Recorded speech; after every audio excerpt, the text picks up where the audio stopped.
Welcome back to the Road to Avengers Endgame, and today we are going to be talking about Guardians of the Galaxy Volume 2. Now, this is actually one of the movies that I actually remember seeing in the theater, and I actually have the ticket for it here too. And I also have the ticket to Thor Ragnarok here too, and also another ticket that I will show in another video. But, yeah, let's talk about Volume 2. Now, I'm going to start off by saying the fact that I think this is actually probably the most underrated out of all the Marvel Cinematic Universe movies. Because, you know, the action is still really good, the visuals are still awesome, the characters are still really, really great, but I think I should probably go more in-depth as, besides I think I liked it. Like, we'll go into more details. So, what is the story? Set about 2 to 4 months after the events of the first Guardians of the Galaxy are just doing Guardians of the Galaxy stuff. They're being tasked by missions to be able to do stuff like this latest mission, which they're tasked to protect this, something called Anulax batteries. But through complicated circumstances, they end up being attacked by the people that they were supposed to protect because Rocket idiotically stole the batteries, and they end up meeting Ego the Living Planet, played by Kurt Russell. Ego, it turns out, is actually Star-Lord's dad. And we also find out that Ego is actually a Celestial, and he can be able to has a ton of power. Now, normally, that might make him a big threat, but he seems like a nice guy. He's a jokester, he's a go-getter, he's a visionary. He's actually not that bad a guy. But something more interesting lies afoot for what's going to happen next. And along the way, Yondu returns alongside the Ravengers, and they were tasked by Aisha, you know, who's the main golden person who was trying to find the Guardians after they stole the batteries, to try and kill them. But Yondu doesn't want to, and they end up getting betrayed by members of their own. And they also get a little assistance from Nebula as well. So, she's back as well. So, what really works about this movie? Well, I kind of actually felt, the more I really think about this, I felt like when it comes to the pacing of the jokes and the drama, I think this one probably did it better. Because the first one, it had a lot of drama in the first half, a little bit in the second half, and a little bit in the third act, and even then it sort of came a bit out of nowhere. Here, it actually seems like they balanced it out perfectly. And, like, there's a scene in which Ego and Star-Lord are fighting each other, and this emotional scene between father and son can so easily be interrupted with Rocket just trying to show Groot how to push a button. It's hilarious. It's actually really not that bad pacing. Not only that, but I really enjoyed the characterization of the movie, too. For example, there's a scene in which Gamora, she's sitting out in a field. She just got into an argument with Peter, and out of nowhere, Nebula just comes by and just starts shooting at her with this ship. And then she ends up crashing the ship. Gamora gets the gun. She starts shooting at Nebula some more. They end up arguing for a little bit, and they end up making amends, sort of like how siblings do. This goes to show the fact that you can be able to know more about a character with just a few choice words and their actions towards other people and other things than just with paragraphs and paragraphs and paragraphs of dialogue. Not only that, but Ego is also, again, one of the constants in which the Marvel villains are getting better. Like, they do know how, because they do have that sense of sort of charm and sort of that relatability, because we need to be able to sort of understand why they're doing what they're doing. And not only that, but we do understand why Ego is doing what he's doing, because he doesn't want to feel alone. He just wants to have a reason to do things. He just wants to be able to belong. That's an understandable motivation. But the way he's doing it is very not good. So that's why the Guardians have to stop. Not only that, but like the first one, which I think I forgot to mention, but the music in this is really, really, really good. And it's always great hearing all these really, really great tunes that you've probably never heard for the first time, some of us at least.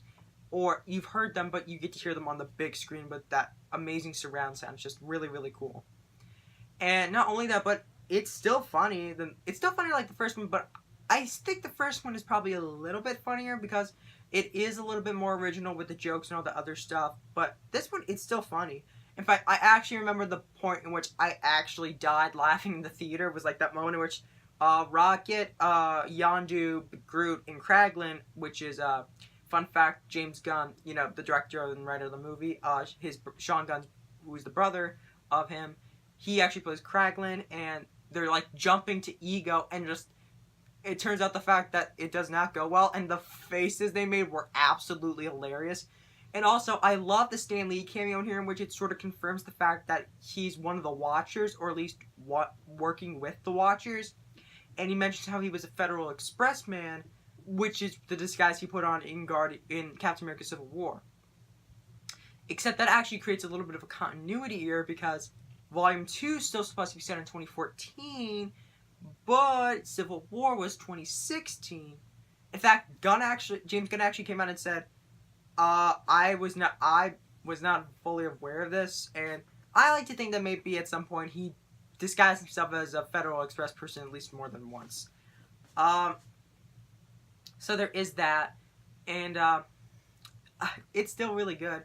And not only that, but I especially love the further character development with all of these characters. It's really cool. And I also love how we get introduced to, like, a ton of new characters. Like, Sylvester Stallone is in the movie, too. And as it turns out, spoilers, when Yondu dies at the end, it was Yondu's death that got the original Guardians of the Galaxy together. And it just shows, like, all these really uniquely designed aliens. And fun fact, originally they were planning on getting David Bowie to be a part of that group, but tragically David Bowie ended up dying before he could be able to film his scenes, and he died sometime in 2016. R.I.P. David Bowie. But, in fact, there was actually a scene involving a David Bowie song that ended up getting cut out of the movie. In fact, the only sort of little tribute that they have to him is that there was a song that plays from the, I think it's the Life and Times of Ziggy Stardust. I think one of the songs from that album is played in one of the TV spots. You can be able to look it up. Just thought that was a neat little tidbit. Are there any cons to this movie? Well, I do kind of feel like the fact that the action is shoved very much into the third act, and not the fact that I don't like the third act and this action, just sort of feel like the fact that a lot of the movie is just talking and sitting down and having some funny dialogue with one another. A lot of people are probably they felt like they needed to make up for lack of action, which is understandable, but it feels a little, it's sort of the problem that I have with Shazam, in which it feels like the third act action sequences go on a little bit too long, but that doesn't mean I didn't dislike the third act. I still really like it, and I really love how, I really like Michael Rooker as Yondu in this. He was really good, and like I said earlier, he died, and I'm not an easy crier. I don't cry a lot during movies. When Yondu died, it was actually one of the closest things that I've actually had to almost crying. And that just is really cool. And not only that, but I actually really like Mantis. She's actually really funny, and she works great off of Drax. Oh, by the way, Drax is even more hilarious in this movie. And in case you're wondering how on earth you can be able to watch this, it's available on Netflix now. Not for long, with Disney Plus and all that, but it's available on Netflix for the moment right now. You can be able to watch it if you have it. But yeah, Guardians 2. It's a fun movie that captures the spirit of the original, has great visuals, great action, great comedy, amazing music. The characters are still really, really, really good. The villain is actually really strong, which is really great for Marvel. They're having like this success streak when it comes to their villains. So, yeah, I think I probably would rate this higher than others would, but I would give Guardians Volume 2 an 8.5 out of 10. So tune in next time where I'm going to be covering Spider-Man Homecoming. So stick around for that. And as always, stay gold.